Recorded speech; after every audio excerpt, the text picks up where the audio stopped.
despachando, né? O que fazer, como a gente deve despachar com os ministros, não é? Eu acho que é um tema que muitas vezes aí, muitos advogados, muitas advogadas ficam um pouco aflitos com isso aí, né? Hoje a gente sabe, o acesso é um acesso que não é tão simples assim, não é um acesso tão fácil, não é mais difícil do que quando a gente está ali na primeira instância, muitas vezes é mais tranquilo o juiz receber a gente, não é? E é um caminho que a gente tem que saber trilhar, principalmente nos tribunais superiores, porque você conseguir ser ouvido, conseguir chegar próximo ao ministro ou uma ministra e despachar com ele, explicar a situação ali do processo, vou passar para vocês como é que é essa dinâmica, a minha experiência pessoal, quando eu estava dentro do STJ e via isso acontecer, para a gente praticar esse ato tão importante, muitas vezes, às vezes mais importante até do que a gente somente ir a uma sustentação oral, fazer uma sustentação oral diretamente. Não é? Essa preparação, esse trabalho, não é? Esse despacho ali direto com quem vai julgar o seu processo é muito, muito importante. Então, se vocês tiverem qualquer dúvida aí, podem perguntar aqui ao longo da nossa conversa, da nossa live, aqui, dos nossos 30, 40 minutinhos, eu vou respondendo para vocês, tá? Então, se tiver aí algum colega, algum amigo, né, que você sabe que às vezes dá aquele frio na barriga na hora de despachar com o ministro, com a ministra, ou não sabe direito o caminho a trilhar, marque ele, convide ele aqui para a nossa live, que é sobre isso que a gente vai falar hoje, tá bom? E Breno, muito bem-vindo também, entrando aí pelo Instagram, muito bem-vindo, meu querido amigo, esteja à vontade para trocar ideia e fazer perguntas, tá? Então, hoje, esse é o nosso tema, como despachar com os ministros, não é? E o que é interessante, a primeira coisa que eu queria falar com vocês aqui hoje, eu acredito, olha, o Itamir, né, do Paraná, o Breno também não está em Brasília, não é? Se eu não me engano, está no Mato Grosso. Então, o que acontece? Para vocês que não estão em Brasília, vejam o quanto que é importante, né? Essa aceleração que, infelizmente, essa pandemia trouxe, né, para tudo na nossa vida, no nosso mundo, nesse ano. Mas esse processo de atender os advogados por videoconferência era uma coisa que já vinha existindo, tá? Já vinha existindo nos últimos anos. Alguns ministros já atendiam os advogados por videoconferência, alguns só até por videoconferência, e com a pandemia e o fechamento dos tribunais, né, nos prédios dos tribunais, dos prédios físicos, e o impedimento de nós, advogados, de irmos até o tribunal e ter esse contato pessoal com os ministros e com os juízes, desembargadores, ele acelerou, né? Ele acelerou esse processo no processo eletrônico e o uso dessa tecnologia para que a gente possa, de onde a gente estiver, ter uma audiência, ser atendido por um ministro ou por uma ministra e fazer o despacho, entregar o nosso memorial ali, né? Você vai mandar um memorial por e-mail, depois eu vou falar um pouquinho aqui dessa rotina, como é que a gente faz isso, como é que se programa, não é tão complicado. E ali o ministro vai ter essa conversa com você, tá? Então, alguns detalhezinhos que eu vou passar hoje, para que a tua dinâmica ali na audiência e o teu segmento, o teu acompanhamento do seu processo, que é muito importante, o time aqui é muito importante, vocês têm que ter isso em mente. Muito bem-vindo, Caro Ramis, esteja à vontade aí também para fazer suas perguntas, mas o time, pessoal, o time é importante. Então, a primeira coisa que a gente tem que fazer, eu quero até fazer perguntas aqui para vocês aqui hoje. Quem de vocês já despachou com um juiz, com um desembargador, até mesmo do STJ, do STF, como é que foi essa experiência? Foi legal, foi agradável, não foi legal? O que vocês acham que pode ter feito de bom ou que pode até não ter feito de tão bom, que te atrapalhou ali, né, no decorrer do processo, do julgamento? Vão pensando aí e vão colocando aqui no chat, nosso grupo, né, é tranquilo, somos colegas, é um grupo de conversa, de debate, sou eu falando, vocês ouviram, mas vocês têm aí a palavra. Isso, exatamente. uma vez que está ali no Instagram, está falando rápido e objetivo, é um dos pontos, tá, pessoal? Muito importante. E por quê? Uma das coisas que a gente tem que ser nessa hora é rápido e objetivo, principalmente no âmbito aqui do STJ e do STF. Quando o ministro nos atende, especialmente por videoconferência, eu tive lá do outro lado, sei como é que é isso, o que acontece? Ele tem uma série de advogados para atender, eles têm uma agenda, né, uma agenda apertada, como se fosse um médico, né, como se fosse um médico, agenda de médico. Você vai se consultar com o médico, você fica lá enrolando com o médico, batendo papo, tomando o tempo dele, ele vai começar a ficar nervoso e a tua consulta não vai ser boa. Por quê? Porque ele vai precisar atender outro advogado que está ali fora, que está esperando, não é? Hoje, a gente não vai ter mais essa turma, né? Essa reunião de advogados ali, aquela fila de espera no gabinete, o que é muito bom para nós também, porque enquanto você espera o horário da tua videoconferência, você pode estar ali no seu escritório, trabalhando, fazendo outras coisas, ou até mesmo, né? O que você vai fazer? Você vai estudar o seu processo, né? Você vai estudar o seu processo para despachar melhor ali com o ministro. Vou passar uma sequenciazinha com vocês já. É meio que um passo a passo, não é bem um passo a passo, mas você, se o ministro atrasar, você não vai tomar aquele chá de cadeira e perder o teu dia de trabalho. Então, vejam só quanta facilidade a gente vai ter, né, e tem com essa abertura que a internet nos dá, né, pessoal? Então, vejam só, quem é de fora, por exemplo, vocês que estão aí em outros estados, o que você precisava antes fazer para vir despachar em Brasília um processo? Não é? Você tinha que pegar um avião, o cliente tinha que pagar a sua passagem aérea, provavelmente você não conseguia voo de vida e de volta no mesmo dia, tinha que se hospedar em Brasília, ficar num hotel, não é? E aí ir ao STJ ou ao STF e rezar para que a agenda do ministro fosse cumprida, né? Porque não raras vezes acontecia de você chegar ali para ser atendido e o ministro não poder te atender naquele dia, a assessoria pedir para você voltar na outra semana, dizendo que o ministro teve, ou a ministra teve uma emergência, apareceu uma emergência para eles, ou uma coisa de última hora, e ele teve que se ausentar.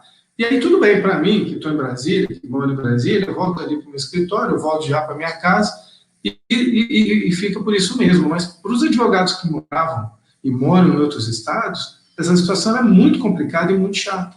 É muito chato isso daí. Então, vejam só, hoje com as videoconferências, isso facilitou muito, né? Vocês vão ter esse acesso aí. Mas, por outro lado, vocês têm que estar muito mais bem preparados, né, na hora de encontrar com o ministro, o que você vai falar do seu processo. Pausazinha aqui, para ver o que estamos falando. Tá, tem o pessoal aqui do Instagram está falando, a assessoria acaba dificultando. Sim. E uma dessas questões, gente, que eu vejo a gente trabalhando aqui no dia a dia, a Mirella também trabalhando no dia a dia ali, no dela, sempre precisando falar com os ministros do STF, do STJ, principalmente ali, né, a Procuradoria do Estado, que atua no Tribunal Superior, então sempre tem processo, sempre tem que falar, e a gente tem que ficar fazendo o quê? Insistir com a assessoria, procurar o chefe de gabinete, não é? E insistir na audiência, insistir, e sempre com maior antecedência possível, né? Muita antecedência. O Itamir está dizendo aqui, né? Também acho que no YouTube, dizendo muitos juízes me entenderam, mas muitos cartórios responderam que com o juiz se conversa através da petição. Realmente, é uma coisa que eu vou tocar aqui. Interessante esse ponto que você trouxe, tá, Itamir? Por quê? Eu mesmo, né, sempre estou entrando com petição inicial, processo novo, às vezes processo até, processos grandes, valores grandes, e eu não sei o quanto, na primeira instância, realmente ajuda a ir despachar com o juiz. Eu não gosto de despachar com o juiz na primeira instância, porque eu acho realmente que ali, se a gente conseguir deixar a nossa petição ali bem acabadinha, bem trabalhada, talvez seja o suficiente. Se você tem uma liminar, alguma outra coisa. Se você tiver alguma coisa fora do que está ali, que você não pode colocar nos autos, alguma questão extra-autos que você não pode trazer aos autos, aí eu acho interessante você ir despachar com o juiz, tá? Eu acho que aí cabe bem. Mas isso vai de cada um, da estratégia de cada um que a gente sempre fala aqui. Então, a gente tem que sempre estar com isso na cabeça. Às vezes vale a pena ir, às vezes não vale a pena ir, às vezes a gente só descobre que não valeu a pena depois que a gente já decidiu ir e fazer o despacho com o juiz ou o desembargador, né? Uma vez eu tinha um processo aqui em Brasília, juizado especial, tinha ganhado tudo na primeira instância, a outra parte apelou, a gente com o processo ganho, tudo perfeito, e eu fui, de contra-razões, despachar com o ministro relator. E eu achei que foi a pior coisa que eu fiz ali, era um processo meu particular, porque eu vi que ele vendo, ele me conhecendo pessoalmente, vendo a história do processo, eu senti que era uma pessoa que, infelizmente, ele tinha uma pontinha de, assim, não diria um ciúminho, alguma coisa assim, que não era legal, E ele fez de tudo para atrapalhar a nossa causa ali no processo, acabou tirando uma parte da vitória, e juizado especial, como vocês sabem, depois fica muito complicado para levar para o Supremo, para o STJ não dá para levar, então me arrependi de ter ido despachar com ele. Se eu não tivesse ido, teria sido diferente a história? Não sei, não sei, mas até o Código mesmo de Processo Civil, ele fez questão de ignorar, para dar um jeito de diminuir a condenação do réu ali no caso. Então, a gente tem que pensar, tem que sentir, às vezes até se informar no tribunal qual é o perfil daquele ministro, daquele juiz, se ele gosta de receber, se ele não gosta de receber, se adianta conversar com ele antes. Então, essas informações também é sempre bom a gente ter. Pessoal, não deixem de, se estiverem gostando aí, deem um like e tragam perguntas e pontos e a experiência de vocês, tá bom? Então, o que acontece? Então, na primeira instância, eu tenho um pouco de receio de ficar indo despachar. Mas não é nada impeditivo. A gente tem que sentir mesmo, tem que fazer isso, tem que ir ali se informando. E a gente vai, nessa hora, tentar a conversa. Agora, quando a gente vai para os tribunais superiores, que é nosso foco, o que a gente deve entender, que tem essa dinâmica. Deixa eu ver. Tem uma pergunta aqui do pessoal do Instagram, tá, gente? Se eu precisei já chamar a comissão de prerrogativas do OAB. Nunca precisei, gente. Graças a Deus, nunca tive esse tipo de problema, nunca chegou a um ponto desse. E eu tenho que agradecer que, assim, eu sempre fui bem recebido. Mesmo depois, como eu falei, esse meu caso aqui, acabaram julgando de uma forma não tão correta o processo, eu senti que já estavam tendentes a fazer isso. Na hora ele recebe bem. E o que é legal aí? Essa interação com o ministro, com a ministra, na hora que você vai achar. Você já vai ficar atento, ter uma sensibilidade ali para ver qual é a linha de raciocínio dele, qual é a linha que ele tem ali de julgamento, o que ele está vendo que é importante no processo. Então, também nessa hora, não é só a gente falar. A gente precisa estar atento e escutar. Se eles quiserem falar, a gente deve ficar quieto e ouvir o que eles têm para falar. E além de ouvir o que eles têm para falar, é ali que ele vai te dar o caminho do que é importante para ele no processo. Qual é o ponto relevante para ele? Qual vai ser o ponto decisivo? Vocês têm que lembrar que você vai estar com um memorial na mão. Claro que não em videoconferência, Em videoconferência, como é que a gente vai fazer? Você vai estar em contato com o gabinete, você vai mandar para o gabinete um memorial que ele provavelmente vai ter em mãos ali na hora da sua audiência, já vai ter lido aquele memorial ou vai estar ali consultando o memorial na hora que vocês estiverem conversando. Então, o que é importante também vocês fazerem? Esse memorial não pode ser longo, esse memorial tem que ser super curto.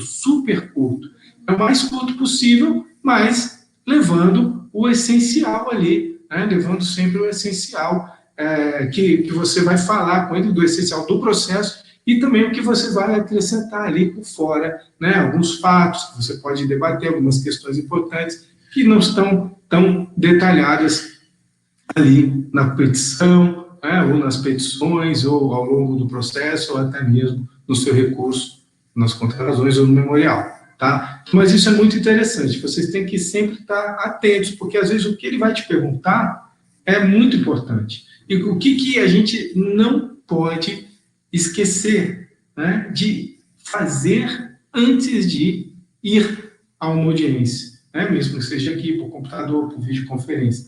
A gente tem que estar preparado, a gente tem que ter estudado esse processo a fundo, você tem que conhecer o processo mais do que ele. O que a gente tem que lembrar? Que o ministro tem centenas de milhares de processos para olhar, para julgar. Ele tem pouco tempo para olhar o teu processo. Mesmo a petição, quando eu trabalhava lá, eu tinha cronômetro, eu pegava um processo e tinha que fazer o voto rápido, ele não podia demorar horas, porque estava sempre chegando, sempre uma pilha de processos vindo. Então a gente tem que entender que eles têm um tempo contado, eles têm que trabalhar com metas, né? O CNJ em cima, sempre olhando as metas, quem está fazendo, quem não está fazendo. Não é? Então, o que acontece? A gente tem que ser objetivo. E aqui tem uma pergunta, professor, como ser objetivo nos memoriais? Então, o que você vai fazer no teu memorial? O teu memorial, você tem que lembrar que o processo vai chegar, tá, pessoal? Você entrou com um recurso, seja um agravo em RESP ou um agravo em RE. O que acontece? Você tem que acompanhar esse processo, igual marcação homem a homem, sabe? Marcação cerrada, marcação de paraguaio no futebol, desculpa que o cabelo levantou. Marcação de futebol, né? Você tem que ficar marcando o teu processo ali e seguir esse processo passo a passo. Seguir qual é o caminho que ele vai fazer dentro do STJ ou dentro do STF. O que a gente tem que lembrar? Que hoje no STJ e no STF temos o NURER, né? Tem aquele órgão dentro, que são vários assessores, vinculado à presidência do tribunal, e que vai fazer o quê? Vou até abrir aqui no meu computador, que está aqui ao lado, o nosso. Vocês vão ter que ficar de olho no artigo 932 do Código de Processo Civil. Por quê? Porque esse artigo aqui é o artigo que ele vai usar a presidência quando perceber que tem algum recurso que se enquadra nessas hipóteses, que não atende os requisitos de admissibilidade, ou que a decisão é tão absurda que ele já pode dar provimento direto para o recurso. Então, vamos ver aqui, ó, incumbe o relator, ó, 932. Nessa hora, nem relator ainda existe, tá? Mas nos regimentos dos tribunais do STJ e do STF, você vai ver que a presidência desses tribunais, ele vai usar esse 932 para o quê? Para dar aquele primeiro despacho. Quando? Quando ele se enquadrar também aqui, ó, negar, inciso 4, negar provimento a recurso contrário à súmula do Supremo Tribunal Federal, Superior Tribunal de Justiça, ou do próprio tribunal. Então, o que acontece? Aqui só serve essas STJ e STF. Você fez um recurso contra a súmula, já vai para esse NURER e você vai tomar um despacho ali monocrático da presidência e não vai ser conhecido. Né? Então, acordo proferido pelo Supremo ou pelo Superior Tribunal de Justiça em julgamento de recurso repetitivo. Está de acordo também com o julgamento de recurso repetitivo, já vai cair lá. Então, tem toda essa sequência aqui, se vocês quiserem abrir, aí vocês dão uma olhada, né? E o que acontece? Se o teu recurso for para o NURER, já tem que fazer uma reza braba aí, porque provavelmente vai vir o despacho negando segmento ao teu recurso, negando o provimento, né? Mesmo quando entra no mérito, despacho monocrático, você vai ter que fazer um agravo regimental, não é? Um agravo interno, né? O agravo interno 2021, né? Muita gente ainda fala agravo regimental, e aí que ele vai distribuído para um relator.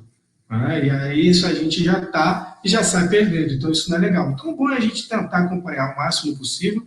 Claro que despachar com a presidência é muito mais difícil, né? Se já despachar com os ministros já é difícil, com a presidência é muito mais difícil. Mas aí, às vezes, até vale, se for possível, tentar entrar em contato com esse órgão, mandar um memorialzinho, tentar conversar com alguém, um assessor, tem que sentir se há essa possibilidade, tá bom, pessoal?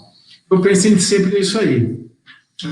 Ainda, não sei se eu ainda respondi, né, a pergunta aqui do YouTube, como ser objetivo nos memoriais. Então, vamos lá. como ser objetivo nos memoriais, pessoal. O que a gente não pode esquecer?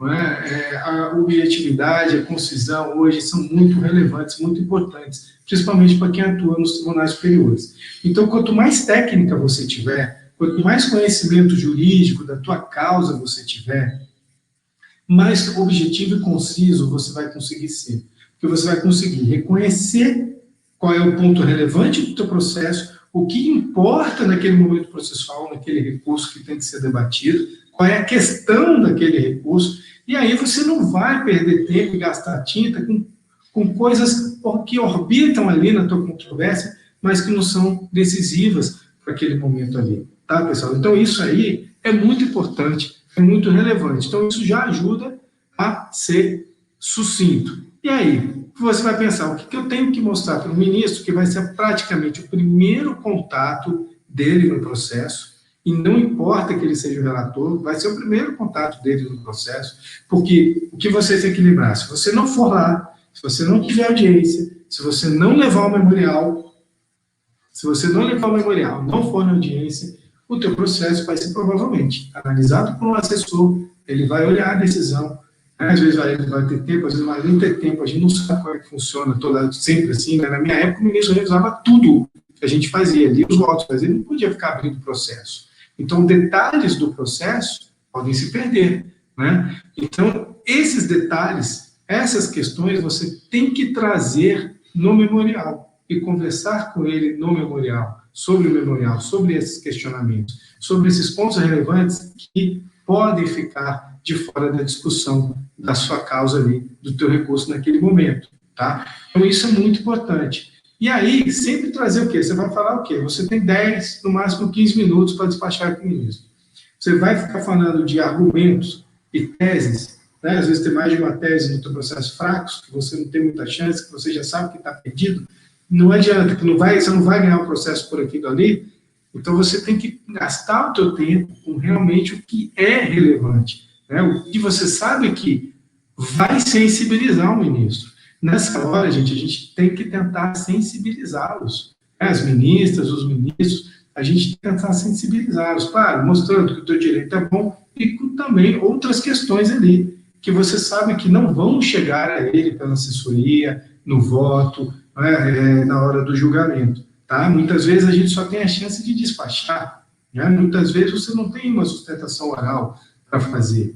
E muitas vezes os ministros que não são relatores do processo não vão aceitar te receber. Vai ter que distribuir o memorial, entrar em contato com o gabinete, tenta marcar audiência, mas às vezes não dá, mas entrega o memorial, manda por e-mail, vai no julgamento, mesmo que não tenha a sustentação oral, porque às vezes no julgamento, se você pede, o que a gente faz muito, né? A gente pedia mesmo nos processos em que eram julgados por lista, que eu não sei se todos sabem aqui, mas engravos de declaração, agravos internos, são julgados por lista.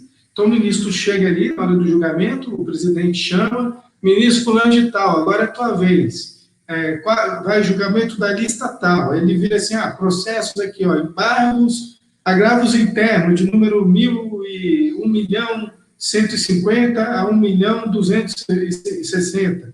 Nega o provimento e fecha. E acaba o teu julgamento, o processo foi julgado, você não tem sustentação oral, como é que você faz numa situação dessa? Então, o que a gente faz? A gente ia, né, com antecedência na secretaria da turma e pedia o quê? Pedia a leitura do voto, o destaque daquele recurso, daquele processo. Aí obrigava que o relator a ler o relatório e ler o voto dele escrito. E isso aí, se você já trabalhou com os outros ministros, os que vão participar do julgamento, mas que não são os relatores, não conhecem os processos, você já distribuiu os memoriais, pelo menos, e às vezes até teve a chance de falar com algum deles, pode provocar um pedido de vista, pode provocar um debate ali maior no julgamento. Nem sempre funciona, não, mas é uma tentativa, às vezes funciona. Tá? Então, é uma maneira de se tentar sair, né, dessa questão do sistema, de tantos de milhares, milhões de processos que eles têm que julgar, e aí esse sistema de lista. Então, por isso que é muito importante a gente sempre tentar fazer a audiência com o ministro relator, porque aí você já tira esse teu processo dessa lista, ele já vai dar uma atenção diferente. Né? O que tem acontecido aqui nos últimos meses, por conta da pandemia, eles têm feito algumas restrições de receber somente o advogado por videoconferência que está com o processo pautado, né? Não é muito ideal, mas também, por outro lado, você já está próximo. Ah, que bom, Paulo, você gostou. Então, o que acontece? A gente já está próximo do julgamento. Porque o que não é ideal? Quando ele já está pautado, o relator já está com o voto pronto, mas os outros não. Os outros não.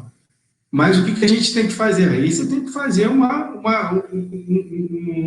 audiência, uma conversa muito boa, incisiva, né? E sempre de uma forma elegante, educada, respeitosa, tá, gente? Isso é muito importante também. A gente não pode se esquecer, precisa a gente sair de lá, né? Obrigado com o ministro aí que o teu direito vai ter que ser muito bom mesmo para dar um resultado. Então a gente tem que tomar com isso. Aí, essa pergunta do Itamir, né? Basta falar com o relator ou se pode conversar com todos os jogadores da turma? Olha, nos tribunais superiores, está muito complicado você falar com os outros jogadores agora, ultimamente, tá? Antes dava. Não dava, às vezes, tempo de falar com todos. Né? Então, o que é interessante também? O que eu fazia? O que é um trabalho a ser feito? Você tem que, na turma, às vezes, ver qual é a ordem do julgamento. Vai votar o relator. Quem vai votar depois do relator? Eu só tenho chance, tempo de marcar audiência com um. Tenta falar com esse segundo que vai votar.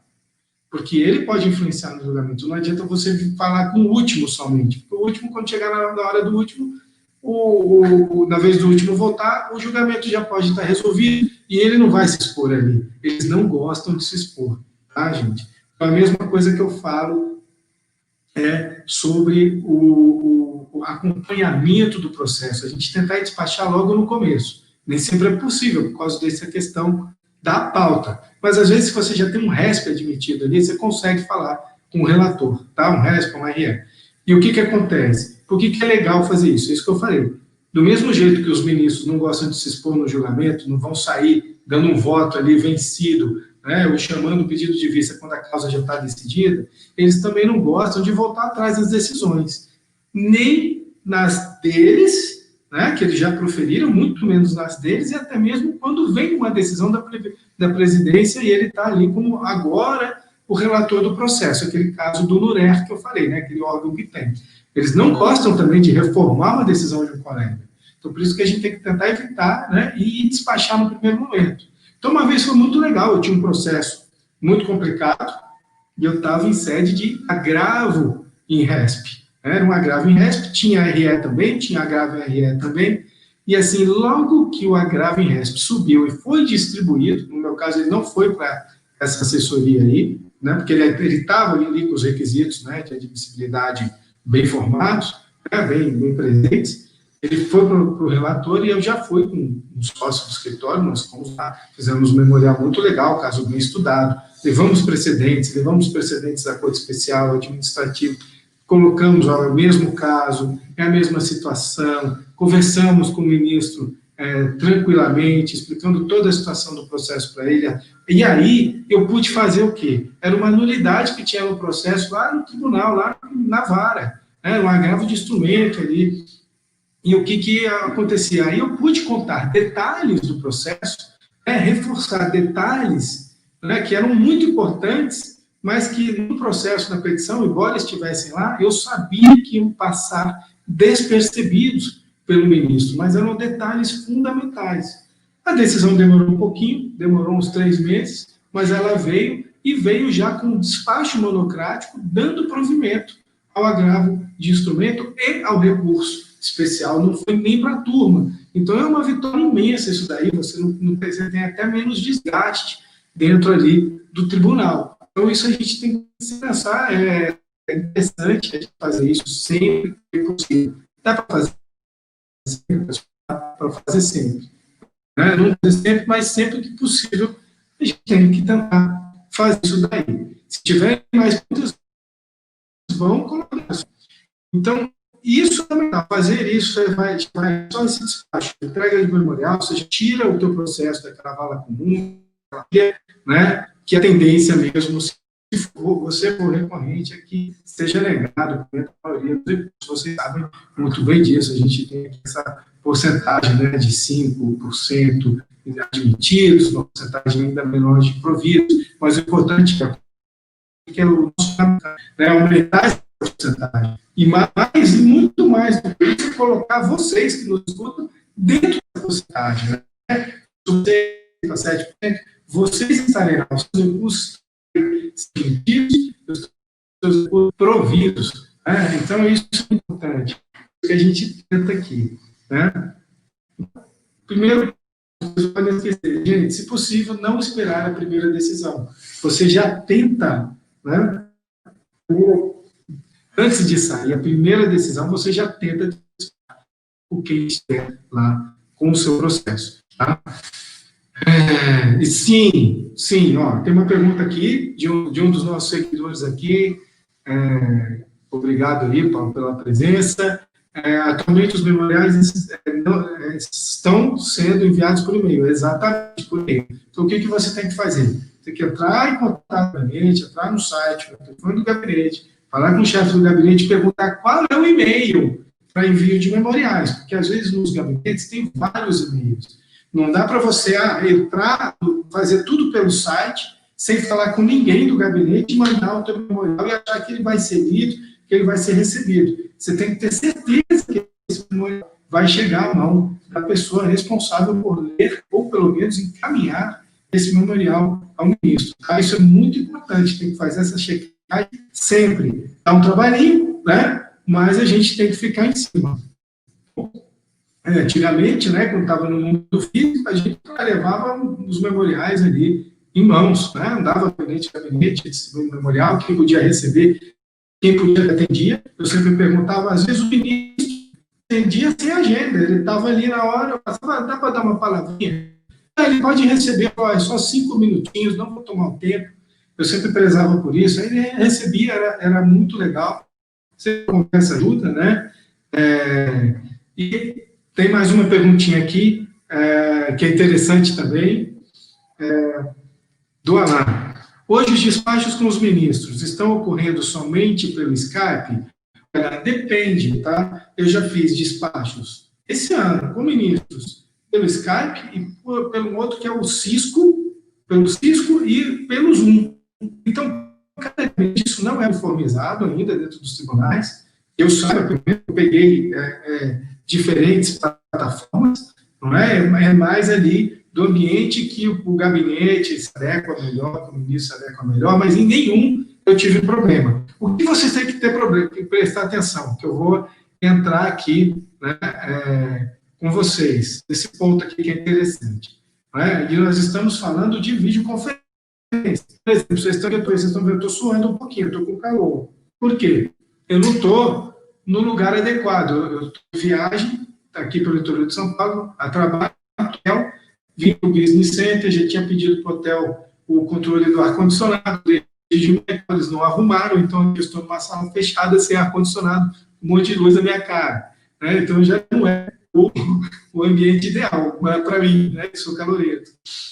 Então, você tem que tentar, por exemplo, achar um ambiente ideal, fazer a videoconferência, né? Um ambiente que você vai se sentir confortável, né? Um ambiente que você vai ser silencioso, se possível, para interferência. Por exemplo, eu estou aqui com uma parede branca atrás de um lugar melhor, não é nada muito bonito, mas uma coisa neutra. Por exemplo, eu não corri alguém aqui atrás, um hóspede, passar alguém, fazer um chifrinho, dar um risinho, tchau. Né? Isso não vai ser legal lá na hora da videoconferência. Mas também, se acontecer, você não pode ter um rebolado, né? Você dá uma risada, dá uma brincada e vai aí mesmo. Agora, coisas importantes, a gente tem que pensar até, né? Aqui, ó, eu estou tentando me centralizar na tela, não ficar muito né? Então, vocês têm prestar atenção também nesse enquadramento, porque às vezes acontece, às vezes tem curso, né, que a gente dá curso, tudo, às vezes o aluno fica assim, ó, lá embaixo, você só vê um canto do olho e a orelha.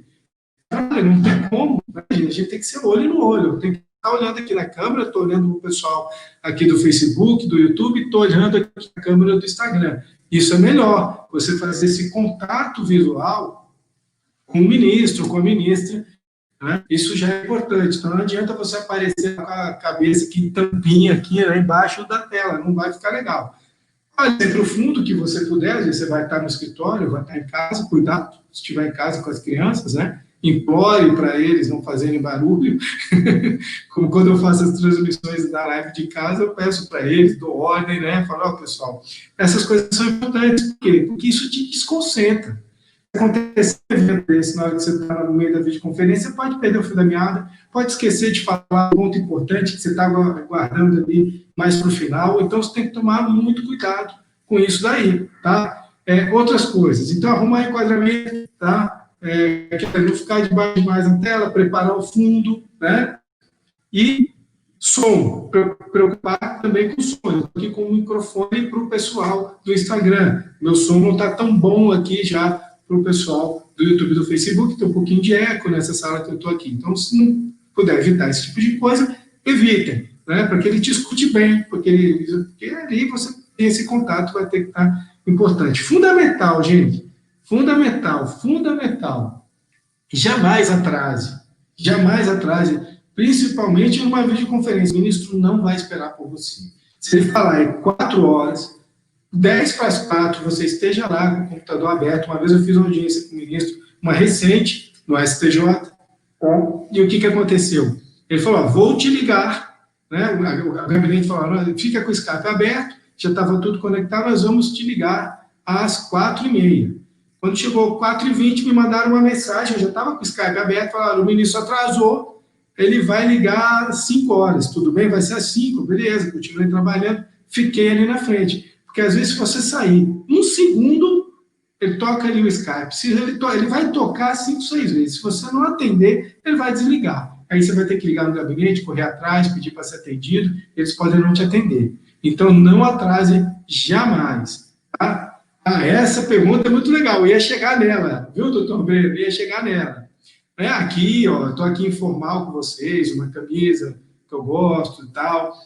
É importante usar terno e gravata para o homem? Evidentemente, gente. A gente tem que estar de terno e gravata, né? Como é que você vai estar embaixo? Você vai estar com sapato de couro e calça? Não importa, pode estar até de bermuda, de cueca, sei lá, até pelado, se você quiser. Mas, pelo amor de Deus, não me levante com a câmera ligada, né? E mostre para o ministro que você está de cueca ou de bermuda, que aí você vai ter problema, né? Então, você fica quietinho, não se mexe. Se precisar levantar, você desliga a câmera, né? Então, essas coisas são importantes, né? Tivemos um evento desse, o ministro fez isso, esses dias se esqueceu, né? Então, a gente tem que tomar cuidado com isso aí, para não virar meme na internet, né? Ser respeitoso sempre, pessoal, não importa que você está pela internet. Boa noite a quem está chegando aí, muito boa noite. Não importa que você está pela internet. Tem um vídeo que vocês já devem ter visto, né? Aí rodou há uns dias atrás, uns 15 dias atrás, o advogado ficou muito nervoso, exaltado no julgamento, cortaram o microfone dele, né? Começou a brigar. Talvez ele tivesse até razão, só que quando a gente se exalta, a gente perde a razão. Então, a gente não pode fazer isso, tem que se controlar. Por mais que você esteja com a veia saltando, com raiva, com ódio, tem que se controlar, pessoal. Senão, só vai prejudicar o teu cliente, né? Então, a vestimenta é importante. Para as mulheres sabem melhor do que ninguém como se vestir, como se preparar, né? Vai com um taierzinho, o terninho, né? Agora, a mulher vai preocupar se está de saia de calça, não precisa preocupar, você vai estar sentada na tela, né? Faça do jeito aí que for mais confortável para você, né? Então, isso aí é muito importante. Então, a gente tem que manter, mesmo pela videoconferência, audiência de videoconferência, a gente tem que manter a liturgia do cargo, o respeito ao cargo, não é? Então, a gente tem que manter, usar a vestimenta adequada, sim. Eu tive que fazer, né, a videoconferência a 35 graus lá da Bahia, tudo, sentei, botei a gravata, botei o terno, a camisa e fiz, né? Não tem jeito, tem que passar por isso aí, né? Se estivesse lá no prédio, no prédio da STJ, no prédio da STF, não passaria por isso, já está no ar-condicionado, bonitinho, Brasília é seco, você não fica com aquele calor desconfortável, né? Mas também não precisei me deslocar, não precisei viajar, que eu estava fora de Brasília, então isso aí é muito importante. Tem mais uma pergunta aqui do pessoal que está no Instagram, pergunta interessante também. Olha, gente, quanto tempo deve demorar o despacho? Não é? Quanto tempo deve demorar o despacho? Primeiro, normalmente, o ministro ou a ministra, eles vão te falar. Geralmente, o chefe do gabinete, olha, doutor, é mais ou menos, ele tem 15 minutos. Eles não gostam de dar muito tempo, tá? Só que você vai sentir, por isso é que você tem que ser objetivo. Às vezes ele fica com você 15, 20 minutos, meia hora, depende como está o dia dele, depende se ele for com a tua cara, se ele gosta de você. Às vezes o ministro já te conhece, conhece um parente, fica conversando de outras coisas, não é? Eu já tive a agonia de despachar com um desembargador uma vez, uma desembargadora, que o que aconteceu? Foi muito interessante. Ela conhecia, né, pessoas ligadas a mim, né, conhecia minha esposa, ela estava comigo e ela começou a discutir coisas. Uma festa que a gente teve no mesmo lugar junto, começou a falar da festa e não queria falar do processo. E eu fiquei desesperado, porque tudo bem, o papo estava muito bom, o papo estava interessante, mas eu queria que ela ouvisse os meus argumentos do processo ali, estava preocupado com o cliente, com o processo. Então a gente tem que sempre se ligar nisso aí. Aí a gente foi, depois tentou trazer a conversa para o lado do processo. Então acontece. Então, tempo, eles vão te falar, normalmente hoje, por videoconferência, eles te dão tempo entre 10 e 15 minutos, tá? Então, por isso que eu digo que a gente tem que ser objetivo, né? Fale tudo do processo, entregue o processo, converse. Se depois o ministro quiser alongar um pouco a conversa para te conhecer melhor, bater um papo, dar uma descontraída, às vezes acontece no começo, às vezes acontece no final ali do encontro, né, da audiência. Mas sempre tentando lembrá-lo, né, e focá-lo nesses pontos relevantes. Falar, ministro, por favor, estude isso, a minha petição está dizendo isso, a importância do caso, o ponto relevante é esse, foi aqui que o tribunal errou, isso que está errado, por isso que a jurisprudência enquadra aqui, que a gente trouxe, o tribunal já julga assim, o caso é esse, é isso que a gente... Isso você não pode deixar de falar, tá? Não pode deixar de falar. Eu já falei da vestimenta, de não atrasar, né? Então, falamos do tempo marcado, né, pessoal? Falei de ser educado, respeitoso e de, principalmente, a gente estar super preparado. Você tem que conhecer, né? Você tem que conhecer o teu processo de cabo a rabo, tá? Gente, eles perguntam coisas do processo. E a coisa mais chata que pode acontecer na hora que você está despachando com o ministro é te fazer uma pergunta e você não saber responder, tá? Ele não sabe, você não sabe responder. Aí você fica com cara de taxa, pega muito mal, ele vai falar, pô, esse cara veio aqui fazer proforma, tá me tomando meu tempo precioso, não sabe nada do processo dele. Vai pegar mal, tá? Então pense muito bem nisso. Se você não estiver preparado, não tiver tempo de se preparar, nem peça audiência, tá? Nem peça audiência. Não vai ser pior. É melhor só entregar o memorial, tá? Pense muito bem nisso. Porque quando você estiver preparado, você vai ser conciso, você vai ser objetivo, você vai ser muito mais eficaz nesse ato que é tão importante para mim, até mais importante que a sustentação oral. Embora eu faça os dois, tá? E quando você faz bem feito, o que acontece? Você ganha um relator contigo, chega na hora do julgamento, você está lá na tribuna, o relator chama, fala, doutor, já estudei o processo e tal, olha, doutor, eu vou votar aqui com o senhor se importa em não fazer a sustentação oral? Aí você dá graças a Deus, agradece, pede, o que eu faço? Eu peço apenas para continuar na tribuna, porque ele pode ser vencido, podem surgir outras questões, eu fico ali dizendo que eu fico na tribuna a título de esclarecimento, se algum membro da turma precisar, né, se houver uma controvérsia, e eu fico ali apenas como como é que a gente diz, né, um universitário, né, se tiverem alguma dúvida do processo, eu respondo ali, às vezes é uma pergunta de fato mesmo, uma questão fática, e você dá a resposta ali para a turma, ajudando no julgamento, tá? Vão acontecer coisas, a gente já estou caminhando para o final, viu, pessoal, para não cansar demais vocês, e hoje eu já falei bastante, né, 45 minutos e sem ar aqui, mas vamos lá. Uma vez, casos interessantes, que aí a gente tem que sentir, né? Por exemplo, uma vez eu fui despachar com um ministro, era um caso de fiador, né? E a fiança, ele já tinha ganhado 95% do processo, né? E o que aconteceu, né? Continuando aqui, aí eu fui despachar esse caso da fiança. E o ministro recebeu, era um cliente era um empresário conhecido nacionalmente, muito importante em termos nacionais, né? E ele viu ali, né? A gente tinha razão no processo, mas sabe o que ele me virou e me falou para mim? Ele falou, mas doutor, esse seu cliente é muito rico, isso que vocês estão discutindo nesse processo, ele ganha a cada segundo. O que vocês fariam numa hora dessa? Hein? Quem se habilita ele? Aí eu fiquei pensando, caramba, eu vi isso mesmo, né? Aí eu pensei, não, sim, o senhor tem razão, claro, e tal, né?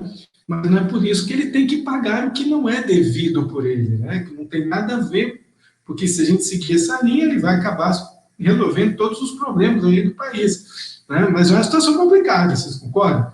Então tem essas situações que na hora que a gente está despachando ali, né, a gente pode enfrentar e tem que levar com bom humor, tem que tentar, né, sempre trazer o foco pro direito ali, pro teu caso, pro processo, pro teu ponto ali, né? Uma outra vez, e aí foi muito legal, eu estava despachando um desembargador, né, era um desembargo de declaração, não teria sustentação oral no dia seguinte, né, o julgamento era no dia seguinte, eu já tinha passado pelos 3 julgadores, os 3 membros da turma que iam julgar. E os 3 já tinham me desenganado. Falaram, você não tem chance nenhuma, esse caso aí a gente já decide assim, eu não concordo com isso. Eu cheguei a ouvir de um deles que ele não concordava nem com a lei, né? Porque ele falou, não, isso aqui realmente, a lei é essa, mas eu não concordo com essa lei. Aí eu já fiquei pensando, caramba, mas a lei está lá, né? Está em vigor, o que eu vou fazer, né? Então vai lá pro... Quase que eu falei, dá vontade de falar, né? Vai virar deputado, senador e fazer uma lei que você ache justa, né? Mas não pode falar essas coisas. Então eu ouvi, entrou por um outro, esperei fundo, aguentei, mas um outro da mesma turma foi muito legal. Ele falou, por que você não vai amanhã no julgamento e pede um esclarecimento de questão de fato? E foi o que eu fiz. E deu certo. Acabou que todos, até esse que falou que não concordava com a lei, ele julgou a meu favor no dia seguinte. Então, eu fiquei 40 minutos na tribuna no julgamento dos embargos de declaração. Então, essas coisas podem acontecer. Por isso que eu lembro que eu liguei para os clientes no dia anterior, no dia do julgamento, falei, estou indo para o julgamento, mas já fiquem sabendo, esperem o pior.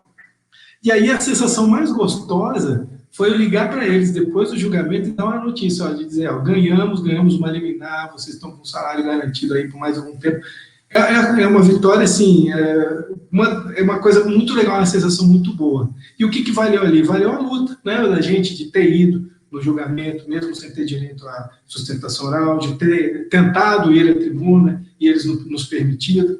Então, a gente nunca pode desistir, pessoal. Por mais difícil que pareça, que a gente saiba que está difícil, a gente não pode desistir, tá? Tem que sempre lutar. Claro que há casos e há casos que você sabe que não tem por onde sair, né? Não tem por onde sair. Então, realmente, aí a questão é conversar e esclarecer o cliente. Tá? Deixa eu ver se eu esqueci mais alguma coisinha aqui que eu quero terminar para vocês. Então, basicamente isso. Eu dei alguns exemplos aqui meu, pessoal. Se vocês tiverem alguma história interessante para contar, compartilhar, joguem aí no chat para a gente rir um pouquinho, né? Então, vamos lá, para terminar. Uma coisa, memorial, pessoal, não levem memorial ofensivo, tá bom? Tomem cuidado com o memorial. Aí a gente fala, vocês falam, Mário, você tá aí, tá falando com a gente, tá dando dica, vocês acham que eu nunca errei, gente? Vocês acham que eu nunca fiz uma besteira? Já fiz sim, tá? Uma vez eu fui despachar, né, uma decisão tão absurda lá da Justiça do Trabalho, né, contrariando súmula do STJ, de tudo. Eu falei, cara, eu tava tão nervoso no dia que eu fiz o memorial, que eu botei um parágrafo com uma crítica ao TST. Só que na hora de levar o memorial, no dia, a gente pegou, né? Estava com o meu sócio lá do escritório, né? E ele falou, não, mas vamos tirar isso aqui, não tem nada a ver. Eu falei, não, vamos tirar mesmo, isso aqui eu estava de sangue quente. E a gente cortou o parágrafo, só que na hora eu me confundi de imprimir os memoriais e imprimi o memorial antigo. E olha o que acontece, mas aí é por isso que a gente tem que ter cuidado, tá? Olha o que aconteceu, Quando eu fui despachar com o ministro, ele começou a olhar o memorial, ele foi direto no parágrafo que eu tinha feito a crítica. Ele, mas doutor, isso aqui que o senhor está dizendo, né, que era bem que eu falo, para que um tribunal tão grande, que gasta bilhões, às vezes não querem nunca julgar o mérito do recurso, né, um negócio assim.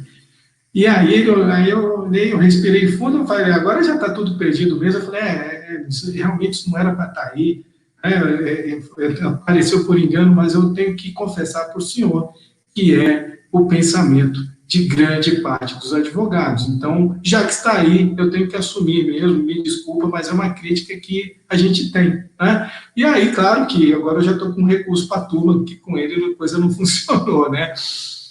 Olha, Paulo, tem uma pergunta aqui, memorial deve ter quantas folhas? Gente, eu não faço, não me lembro de ter feito memorial com mais de 5, 6 folhas. 4 folhas é o ideal, tá? Se você conseguir fazer menos, mas esse negócio de tamanho, depende, não adianta você fazer uma letra minúscula, que ele não vai conseguir ler, espaço 1, e enfiar ali não sei quantos milhões de caracteres, né? Vai ficar pior ainda.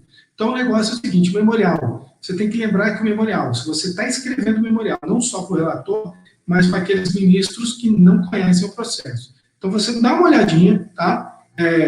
Põe o que é de mais importante. Eles têm que ler o memorial, tem que entender o teu processo todo só com a leitura do memorial.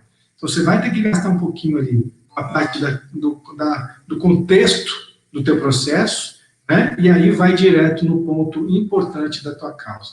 Não gasta muito. Eu gosto de memorial de 3 a 4 folhas, tá? Dá para, dependendo do caso, porque o que acontece? Você não precisa contar a história toda do processo, você vai ali naquele momento, daquele recurso, para que serve aquele recurso, se atenha ao mérito, ao objetivo do que ele tem o recurso, tá? Isso é muito importante, vai ajudar a reduzir o tamanho do memorial. Memorial grande, ministros não leem, tá? Não leem. Porque ele já teve que ler a petição, ele já teve que olhar o processo, ele já viu contra-razões, ele ainda não vai gastar tempo com memorial gigante, ainda mais se o teu memorial for repetição do teu recurso. Não repita o recurso no memorial. Tá bom, pessoal? Deixa eu ver mais uma coisa. Falei do olho no olho, né? Curso objetivo, estar preparado.